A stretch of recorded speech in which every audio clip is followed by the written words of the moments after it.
제21대 총선이 이제 2달도 채 남지 않았습니다. 자유한국당을 중심으로 한 미래통합당이 출범을 예고하면서 3년여 만에 보수진영 통합을 앞두고 있습니다. 더불어민주당도 이번 주 선거대책위원회를 가동하면서 본격적인 선거체제에 나섭니다. 현근택 민주당 법률위 부위원장, 윤기찬 한국당 홍보위 부위원장과 각 당의 총선 준비 상황 알아보겠습니다. 안녕하십니까? 안녕하세요. 안녕하세요. 네, 지난 2017년 1월이었죠. 박근혜 전 대통령 탄핵 사태로 새누리당이 분열했는데 이번 총선을 앞두고 다시 의기투합을 하는 모습입니다. 자, 자유한국당, 새로운보수당, 전진당이 참여하는 미래통합당이 내일 출범하는데요. 도로 새누리당이다, 이런 비판도 나오고 있습니다. 어떤 생각들을 갖고 계신지 한번 들어보는 시간 갖도록 하겠습니다. 윤 부위원장님은 지금 상황 어떻게 평가하시나요? 도로 새누리당이다라는 말씀이 꼭 맞다고 볼 수 없는 것이요. 일단 분열된 보수 세력 플러스 중도 세력 일부, 중도 표방 세력이라고 말씀드리면 이분들이 다시 모인 거기 때문에 분열의 반대는 이제 통합이지 않습니까? 그러니까 기존에 돌아간 면도 없지 않아 있는 것이죠. 그래서 이제 정당의 개념으로 보면은 그렇게 도로 새누리당이라는 말씀이 나오지만 사실은 공천 과정에서 어느 정도 새 인물이 그 플랫폼에 얹혀지느냐, 이것이 이제 핵심이고, 또 하나는 기존 선거 전략 중에 하나인 그 심판론에 비춰보면 1대1 구도로 가는 것이 목적이기 때문에 뭐 정당이 예전에 그 인물들이 다시 모였다라는 이런 식으로 표명하는 것은 아직은 맞지 않다. 공천 과정에서 어떤 인물들이 새로이 추천되는지를 보시면 국민들이 아마 평가가 달라질 것이다. 이렇게 내부 의견은 이런 의견이 많습니다. 네, 총선 공천 과정에서 얼마나 새로운 인물이 들어오느냐, 이게 중요하다, 이렇게 평가를 해주셨는데 현 부위원장님은 어떻게 보세요? 저도 뭐 다른 당 얘기입니다만, 근데 어쨌든 형식과 내용이 전부 중요하다고 보는데요. 형식적으로 보면 어쨌든 뭐 다른 예를 들어서 새로운 보수당이라든지 다른 당들이 뭐 당대당 통합이라보다는 흡수된 걸로 보는 게 맞는 것 같고요. 왜냐하면 대표 체제가 그대로 유지되고 최고위원도 조금 추가를 했습니다만 뭐 어쨌든 당 대표는 바뀌는 것 같지 않고, 그렇게 본다 그러면 큰 틀에서 보면 일단 흡수 통합이 맞는 것 같고요. 그 다음에 내세웠던 게 어찌 보면 중도 보수 통합 이렇게 내세웠거든요. 그러면 중도라 그런다 그러면 뭐 시민사회 단체라든지 안철수계라든지 이런 분들을 염두에 안 둘 수가 없는데, 지금 보면 기존에 아마 이제 새누리당에 계시던 분들, 물론 이제 아닌 분들 좀 있어요. 이현주 의원이라든지 다른 분들도 있지만 어쨌든 중도 통합을 내세웠던 거에는 좀 약하지 않은가. 근데 어쨌든 말씀처럼 결국은 아마 공천을 어떻게 하느냐 문제인데, 그 부분은 제가 보기에 그냥 임시 통합한 것 같거든요. 앞으로 아마 치열하게 내부적인 뭐 싸움, 어떤 결과를 내느냐에 따라 가지고 국민들의 평가가 달라질 것으로 보입니다. 대표 체제가 그대로 있고, 그리고 지금 말씀하신 것처럼 안철수 전 의원 같은 경우는 이제 통합에 선을 그은 상황인데, 그러다 보니까 이게 중도층까지 확대될 수 있는 거냐, 확장할 수 있는 거냐, 이런 지적도 있습니다. 이 부분은 어떻게 보세요? 근데 현재 정치 세력이 과연 어디까지가 중도층을 표방하는 분들이고, 그 말씀으로 표방하는 걸 떠나서 그렇게 행동을 실천해 왔는지에 대한 평가가 뒤따라야 된다고 보고요. 실제 들어오신 분들 중에 이제 국민의당 일부 분들도 들어왔고요. 김영환 의원이라든지, 그리고 이현주 의원님 같은 경우에는 이제 민주통합당에서 정치를 시작하셨기 때문에 일단 정치 세력적으로 측면으로 보면 위원은 확대가 됐다. 그리고 이제 중요한 것은 사실 중도의 의미가 어디까지고 또 어떤 세력이 중도를 평가받는지에 대한 기준이 희미해졌다라고 보게 되면 지금 평가는 이것이 중도까지 포함하느냐 여부를 떠나서 현재 정부가 하고 있는 이 정책이 맞는지 그른지에 대한 평가적 수단으로 총선을 활용해야 된다는 측면에서 보면 상당히 진일보했다고 보고요. 또한 흡수 통합이라는 말씀을 주셨지만 사실은 대표 지도체제 내지 공천관리 시스템 문제는 한시적입니다. 일단 공천이 이루어지게 되면 사실은 그 위에는 선대위 체제로 가기 때문에 공천안에 대해서 이것을 인준하는 정도의 최고의 기능을 제외하면 사실은 지도부가 갖는 역할은 크지 않다. 따라서 공천 위에 그 정도의 이해관계가 다 포함된 공천이 구성이 완료가 되면 사실은 지도체제는 큰 역할이 없기 때문에 이것을 흡수통합이라고 보긴 어렵다라고 생각합니다. 지금 최고위원들 같은 경우에도 대부분이 한국당 소속이거나 과거에 이제 새누리당에 있던 분들이어서 이게 뭐가 바뀐 거냐, 이런 지적도 있는데, 결국에는 공천을 통해서 또 선대위 체제로 가면은 또 다른 모습을 볼 수 있다, 이런 말씀이신 거네요. 왜냐하면 최고위가 기능하는 그 범위는요, 공천안에 대해서 제2요구거든요. 의결하고 제2요구인데 이 제2요구에 대해서 공천관리위원회에서 3분의 2 이상 다시 또 의결해버리면 그 최고위의 기능은 사실은 공천에 영향을 끼칠 수가 없는 거예요. 그러니까 공천 과정에서 어느 정도 다양한 분들의 의견을 피력할 수 있는 기회를 주되, 만약에 공천관리위원회에서 그대로 가자라고 다시 재의결하게 되면 최고위는 공천관리에 어느 정도 영향을 끼칠 수가 없다. 그렇기 때문에 공천관리위원회의 역할이 중립적이고 거기서 머문다면 굳이 이것을 최고위원회 몇 명이 포함되고 기존에 있던 최고위원들이 그대로 간다고 해서 어떤 통합당의 색깔을 가늠할 수 있는 그런 기준은 될 수 없다라고 생각합니다. 저는 조금 다르게 생각하고 싶은데요. 지금 아마 최고위원 명단 봤지만 이제 이준석 최고위원 같은 경우는 아마 이제 유승민계라고 볼 수 있는데요. 지금 이제 김원성 최고위원 같은 경우 아마 이현주 쪽 같은데 유승민 전 대표가 왜 황교안 대표하고 안 만날까? 사실은 만난다는 얘기는 뭐 몇 달 전부터 있었잖아요. 네. 계속. 그런데도 지금 보면은 흔쾌히 안 만난단 말이죠. 그건 왜겠습니까? 제가 보기엔 통합 과정에 약간 불만이 있다고 봐요. 왜냐하면 본인은 불출마하고 지분도 요구하지 않겠다. 어찌 보면 그냥 4명의 최고위원 중에 1명 정도 추천하는 것밖에 안 들어간 건데 황교안 대표, 유승민 대표 입장에서는 앞으로 대선 경쟁할 사람이 당연히 황교안 대표라고 볼 것이고 그러면 당신도 뭔가 손해보는 게 있어야 되는데 그게 네. 전혀 없다는 것이죠. 최고위원 그대로 가져가고 당대표도 그대로 유지하고 아마 이제 공관위는 어떻게 할지 모르겠습니다만 공관위도 아마 확대 안 될 가능성이 있거든요. 그럼 최고위원들이라는 게 결국은 말씀처럼 갑은 논할 수 있지만 어느 정도 거기에서 그러니까 유승민 대표 입장에서 봤을 때는 본인이 생각하던 모양의 통합은 아닐 수 있다. 그럼 이분이 뭐 출마라든지 아니면 뭐 공동선대위원 제안을 받았을 때 과연 응할까? 저는 약간 회의적이라고 봅니다. 그러면 간단히요. 유승민 의원 같은 경우에 총선 역할론이 제기는 되고 있거든요. 근데 어떤 역할을 하게 될지는 또 궁금한 부분이 있는데 어떻게 전망하세요, 이 부분은? 그 선대위의 공동 역할은 전 한다고 보고요. 이제 불출마를 말씀 주셨고 어떤 지분권도 요구하지 않겠다라고 말씀 주셨기 때문에 예. 기존에 뭐 사실 정당 대 정당의 통합적 의미가 약간 있었기 때문에 그 정당의 이해관계를 반영하는 요구를 할 수 있었겠죠. 그런데 마지막에 결국 줄다리 끝에 이제는 다 합의가 돼서 이제 월요일이면 출범을 한단 말이죠.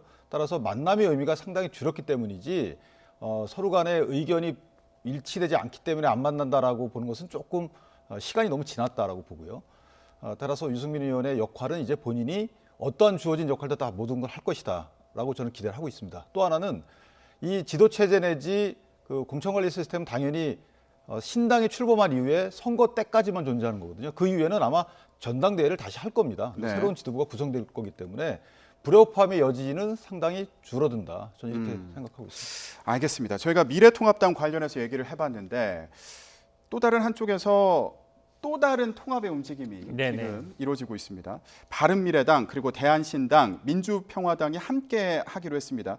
그런데 이 여러 명칭이, 대표 중에 그렇죠. 한 사람이라고 할 수 있겠죠. 네. 손학규 대표 같은 경우는 합의안에 부정적인 태도를 보이고 있어서 이게 결국에 통합이 될 거냐 이런 의문을 제기하는 경우도 있어요. 그러니까 핵심적인 게 2월 말까지만 하고 이제 물러나야 된다는 부분인데 아마 저는 아마 손학규 대표도 이제는 어쩔 수 없다고 봐요. 저는 뭐 왜냐하면 지금 계속 고소한다고 해서 이 체제로 해서 선거를 치를 수는 없거든요. 네. 근데 문제는 이제 저희 당 입장에서는 이제 민주통합당이라는 명칭 때문에 사실은 약간 이제 곤혹스러운 것이죠. 왜냐하면 어찌 보면 이제 저는 아마 페어플레이에는 좀 안 맞는 것 같아요. 왜냐하면 이게 물론 현행법상으로는 과거에 쓰던 정당은 쓸 수 있어요. 이미 현존하는 정당이 아니라면. 그러니까 과거에 이제 민주통합당을 썼기 때문에 쓰지 말아라 이렇게 할 수는 없는데 어쨌든 유권자들이나 국민들이 생각에는 민주통합당은 결국 민주당의 전신이라고 생각 많이 하고요. 현재는 아마 통합민주당이라는 게 있습니다. 등록돼 네. 있어요. 아마 통합민주당과 민주통합당. 제가 보기엔 선관위에서 이것도 약간 유사 명칭이 아니냐라고 볼 수 있는 것 같고 뭐 그 이전에 어찌 보면 약간 뭐 정치 도의상 문제도 좀 있는 것 같습니다. 제가 보기엔 명칭 문제는 그래서 네. 또 약칭을 어떻게 쓸지 예를 들어 약칭을 민주당이라 쓸 수는 없잖아요.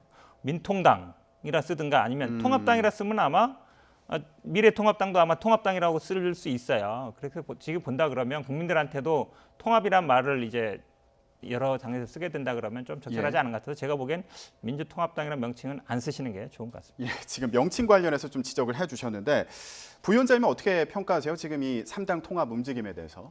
그러니까 명칭은 저도 다소 의외입니다. 민주통합당이라고 쓰는 것은 저도 신의치게 좀 반한다고 봐요. 모 의원님께서는 본인이 활동할 때 또 민주통합당이었다가 네. 지금 다시 또 흘러서 민주통합당 오셨는데 이것이 이제 비례 연동형제 하에서는 어떤 비례투표를 행사하시는 국민들의 혼선을 예. 초래할 여지도 있긴 있습니다. 다만 이제 3당이 합당이 큰 파괴력은 없을 것이다라고 보는 것이 네. 저 매체에서 한 거 보니까 상당히 그 현재 호남 지지율이 민주당에는 훨씬 뒤떨어지고요. 한국당 통합 전에 한국당에도 뒤떨어지는 식으로 나온 걸로 저는 보고 왔는데 따라서 국민의당이 또 호남 지지 정당으로 또 표방을 하고 계시기 때문에 사실은 역할은 크지 않다 이렇게 생각이 되고 손학규 대표의 경우에는 아마 버티실 걸로 예상을 합니다만은 예.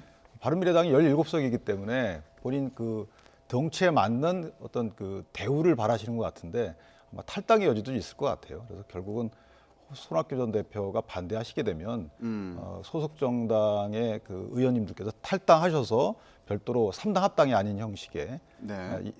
2당 합당 이후에 일부가 흡수되는 형식의 예. 정당이 탄생하지 않을까라고 예상을 합니다. 알겠습니다. 상당 그 통합 움직임 또 계속 지켜봐야 되는 부분이 있고요. 이번엔 민주당 관련된 얘기를 해보겠습니다. 이해찬 대표 그리고 이낙연 전 총리가 투톱으로 나서서 선거대책위원회를 이제 발족하게 될 텐데요. 이번 선대위 구성에 핵심 포인트가 있다면 뭐라고 할 수 있을까요? 일단은 지금 뭐 선대위 구성인 아마 내일쯤에 아마 최고위에서 시구 읽게 할 것 같은데요. 큰 틀에서 보면 지금 말씀처럼 이제 투톱 체제로 하는 것이고, 예. 그러니까 아마 이해찬 대표는 뭐 공천이라든지 이런 부분을 전담하고 아마 이낙연 전 총리께서는 뭐 현장 지원 유세를 할 텐데요. 아마 가장 큰 특징은 아마 지역별로 책임 지금 말씀처럼 뭐 김두관 의원 경남을 한다든지 아니면 뭐 강원도는 뭐 이광재 전 지사가 한다든지 이런 식으로 아마 책임제를 한다는 게 제가 보기엔 그전과는 많은 차이점이 될 것 같고요. 아마 제가 보기에는 선대위 구성도 중요하지만 이제 공천 문제가 있거든요. 사실은 지금 공천 부분이 끝나지 않았습니다. 사실은 우리 당이 어찌 보면 경선 과정에서 굉장히 흥행이 중요한데 예. 지금 한국당 같은 경우는 통합이라는 걸 통해서 굉장히 이제 국민들의 관심을 끌고 있거든요. 저희 당 입장에서는 경선 과정에서 굉장히 어쨌든 국민들의 관심을 끌어내야 되는 그런 그러니까 결국은 경선의 흥행을 유도하는 방식 그게 제가 보기에 우리 당이 가장 직면한 가장 큰 과제라고 보고 있습니다. 네. 지금 경선 관련해서 말씀을 해주셨는데 민주당에서 추가 경선 지역 발표가 있었습니다. 네네. 그런데 좀 눈에 띄었던 게 금태섭 의원, 조홍천 의원 지역구 같은 경우에는 추가 공모를 한다거나 아니면 3자 경선을 네네. 하겠다 이렇게 발표를 했어요. 그런데 이걸 두고 좀 소심파로 분류됐던 의원들 같은 경우에 공천을 좀 어렵게 하려는 거 아니냐 이런 해석도 나오고 있거든요. 그러니까 하필이면 뭐 금태섭 조홍천 의원이냐 왜냐하면 이제 검찰 출신이고 그동안 뭐 약간 민주당 그리고 공수처라든지 이런 거에 대해서 약간 네. 다른 의견을 보였던 거 아니냐 이런 의견이 있는데요. 저는 좀 다르게 봅니다. 왜냐하면 사실은 저희 아까도 말씀드렸지만 저희 현역 의원 중에 지금 불출마자를 빼고요. 지금 단수로 현역 의원 단독으로 신청한 데가 64곳이에요. 그러니까 불출마제를 빼면 반이 넘습니다. 근데 이분들이 사실은 어찌 보면 단독으로 신청했기 때문에 그냥 준다 그러면 경선에 아무런 대기가 없어요. 그러니까 아마 대부분 추가 공모 들어갈 걸로 봐서 단독 지역 한 데는 제가 보기에 뭐 추가 공모하는 게 맞는 것 같고요. 그다음에 지금 그 조홍천 의원 같은 경우도요. 2인 경선이 아니라 3인 경선입니다. 사실은 현역 의원이 3인 경선하면은 현역 의원이 절대적으로 유리하다고 봐야 돼요. 대부분의 1대1로 만약에 뭐 했을 거고 상대방이 예를 들어서 뭐 청와대 뭐 출신이라든지 아니면 지역 자치단체장 출신이라든지 이런다 그러면 아마 현역 의원이 긴장할 수 있는데 이렇게 현역 의원 대 뭐 약간 3대1 구도다. 제가 보기에는 현역이 불리한 구도는 아니에요. 금태섭 의원 지역 같은 경우에도 아마 이제 정봉주 의원 때문에 공모를 안 한 분이 있을 수 있거든요. 정봉주 의원이 조금 유명도가 있으니까 네. 이분 눈치를 볼 수 있는데 그러면 좀 더 경선에서 흥행이 필요하다. 그러면 아마 다른 게 들어올 수 있는 분이 있는 거 아닌가 이런 여지를 보는 것이지 제가 보기에 뭐 그 두 분만 특정해서 이렇게 한 건 아니라고 보고 있습니다. 네. 금태섭 의원 같은 경우에는 이제 공수처법 표결 때 유일하게 이제 민주당에서 기권을 하면서 그 부분이 좀 논란이 됐고 조홍천 의원 같은 경우는 조국 사태 때 조국 전 장관을 공개 비판했던 전력이 좀 영향을 미친 거 아니냐 지금 그런 해석이 나오고 있어서 질문을 좀 드려봤고요. 그런데 지금 민주당이 총선을 앞두고 이런 일도 있습니다. 인밀히 고려대 연구교수를 고발한 게 또 논란이 됐는데 민주당만 빼고라는 비판 칼럼을 쓴 임 교수에 대한 고발 취하는 했지만 후폭풍은 여전합니다. 관련 내용 들어보고 오겠습니다. 안철수 교수의 자문교수단의 실행위원입니다. 그래서 그때 당시에 저희들은 이것이 분명히 정치적 목적이 있다 이렇게 판단했던 것이고 고발 사실이 알려진 이후에도 사과가 아닌 변명으로 일관했고 고발자인 당대표는 여전히 침묵하고 있으며 심지어 대표님을 몰랐다는 눈물겨운 충성심까지 등장했습니다. 네, 인밀히 고려대 연구교수의 칼럼과 관련해서 민주당이 고발을 하면서 논란이 됐었는데 관련해서 민주당과 그리고 한국당의 입장을 들어봤습니다. 이거 관련해서는 윤기찬 부위원장님 의견을 좀 먼저 들어볼까 해요. 예, 지금 상황 어떻게 평가하시나요? 이게 이제 뼈 아픈 건 맞아요. 내용을 읽어보면 사실은 뼈 아픈데 할 말은 또 없죠. 왜냐하면 촛불 정권을 자임하는데 사실 그럴 자격이 없다라는 취지고요. 네. 그러니까 선거의 의미가 상대평가라기보다는 절대평가 위주로 흘러가야 된다. 무슨 말씀이냐면 어떤 정당이 잘했는지 못했는지에 대해서 그 정당만을 놓고 정권만을 놓고 평가를 해야지 그중에 그중에 최선, 그러니까 상대적 평가를 하게 되면 상대적 평가에서 판단을 받은 그 해당 정치 세력은 다음에 최선을 다하지 않는다. 또는 열망을 받아내지 않고 정권의 안위만 생각한다. 뭐 이런 취지의 칼럼이거든요. 예. 따라서 저는 저것이 선거의 의미에 대한 본인의 의견을 피력한 것이라고 보여지지 특정 정치 세력을 옹호하거나 특정 정치 세력을 찍지 말자라는 선거 운동회까지 이르지 않았다고 봅니다. 그리고 만약에 이제 선거법에 문제가 된다 그러면 언론기관의 공정보도 의무 측면에서 보면 좀 문제가 있죠. 그런데 해당 칼럼 작성자가 선거법 위반했다라고 보기에는 상당히 어렵다. 그런 측면에서 보면 고발이 좀 법률적으로 문제가 있고요. 또는 집권당 여당 입장에서 보면 컬럼의 내용을 문제 삼아서 고발한다는 것은 사실은 오만이다. 저는 이렇게 생각합니다. 지금 말씀하셨던 그 칼럼이 공직선거법 위반이다. 그런 네네. 혐의로 이제 민주당이 검찰에 고발을 네네. 했던 건데 결국에는 반대 여론이 일면서 취하를 했습니다. 예, 어떻게 평가하시나요? 그러니까 법적인 평가하고 뭐 정치적인 정무적인 평가는 좀 구분할 필요가 있는 것 같아요. 법적으로는 지금 이제 선거법 위반이 아니라 그러는데 아마 그 언론사에서는 아마 그 선관위에서 이 공정보도 위반에 위반된다라고 얘기했던 것 같고 지금 뭐 정부 여당을 비판해서 그런 게 아니고요. 비판은 당연히 할 수 있죠. 할 수 있는데 가장 마지막 부분에 민주당 빼고 찍자 이 네. 부분이 문제인 거예요. 다른 부분은 사실은 뭐 당연히 할 수 있는 거죠. 교수가 할 수 있는데 근데 이분이 저는 처음에 알려졌던 게 어찌 보면 약간 중립적인 인사 아니면은 뭐 진보적인 인사 나는 뭐 민주당을 뭐 지지할 수도 있고 뭐 이런 식으로 얘기했는데 결국 보면 본인 스스로도 어쨌든 정치적인 행위를 했다는 것이고 그렇게 본다 그러면 저는 약간 고발은 심하다고 할 수 있지만 그래도 그런 평가를 할 수 있다. 아니, 당신도 정치성이 있는데 마치 그렇지 않은 것처럼 예전에 사실은 한국당에서 시의원 출마도 했었단 말이죠. 그러니까 공천을 받아 출마하는 건 단순히 뭐 지금 이분 말씀은 뭐 보전해준다 이건 아니거든요. 본인이 공천을 받아 출마하는 거는 어느 정도 생각이 있는 겁니다. 그러니까 본인이 탈당을 했다 그러지만 그래서 어쨌든 제가 보기에 이분이 계속해서 사과를 요구하는데 저는 유감 표명해야 된다고 봐요. 왜냐하면 이 부분은 분명히 선거법에 문제 되는 부분입니다. 그러니까 네. 오프라인에서는 사실 문제가 돼요. 온라인상에 문제 안 되지만 그러니까 어떤 분이 칼럼을 쓰고 기사를 쓸 수 있지만 특정 정당, 특정 후보를 찍자 말자고 하는 건 안 되는 것이죠. 안 되는 건 안 되는 겁니다. 예, 지금 과거 이력에 대해서 간단히 또 지적을 해주셔서 이 얘기를 좀 하고 넘어가야 될 것 같은데 본인에 대한 이런 이제 과거 이력이 논란이 되면서 임미리 교수가 스스로 자기의 이력을 공개하기도 했어요. 그리고 설명도 했고요.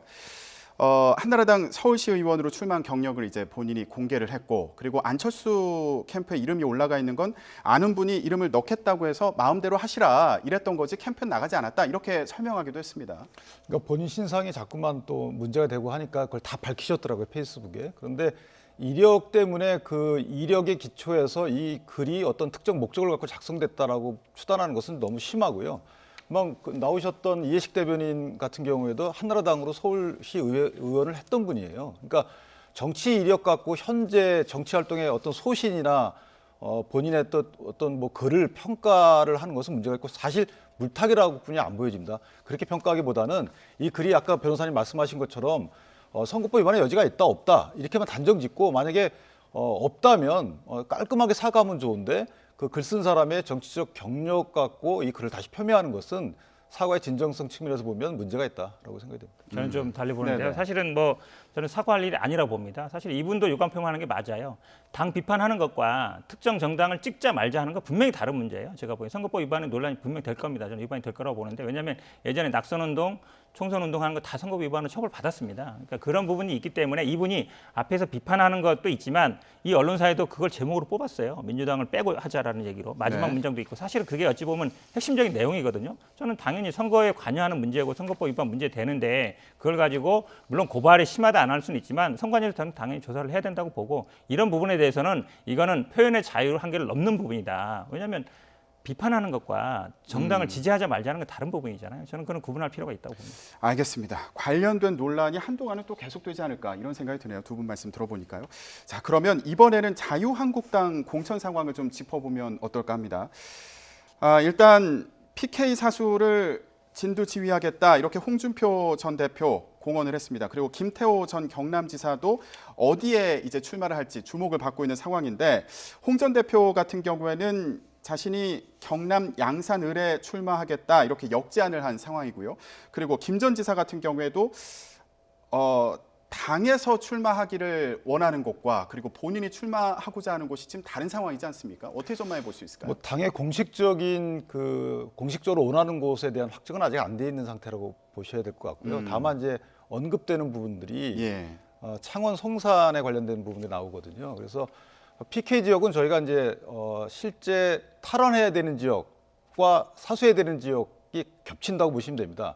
그러니까 이기는 공천도 공천의 모토로 하나 삼고 있기 때문에 그 지역에서 당의 어떤 방침하고 다른 의견을 낸다고 해서 그 의견을 묵살할 수 있는 위치가 아니에요. 그래서 이기는 공천을 해야 되는 상황이기 때문에 다소 절충한 정도로 갈 거로 예상이 되고요. 예. 그렇다면 김태호 전 의원 같은 경우에는 창원 성산이 사실 험지는 아닙니다. 여영구 후보가 의원이 되셨지만 사실 500표 차이로 졌고 그 당시에는 단일화 부분이 안 된 상태였기 때문에 험지가 아니면서도 또 험지일 수 있는 이런 창원 성산 지역으로 아마 귀결될 가능성이 크고요. 예. 홍준표 전 대표의 경우에도 사실은 양산을이 상징적 의미가 좀 있는 곳입니다. 그리고 20대 때부터 처음 투표가 시작된 곳이기 때문에 1200표 정도 차이로 졌거든요. 그래서 험지라고 볼 수 없지만 또 큰 의미로 보면 또 험지일 수 있는 이런 지역으로 분류가 돼서 홍준표 전 대표의 경우에는 거기서 본인의 당선을 도모하면서 전체적인 판세를 이끌어갈 수 있는 이런 기회를 주는 것이 아마 당 입장에서도 좀 좋지 않을까. 그래서 그렇게 귀결되지 않을까 예상이 됩니다.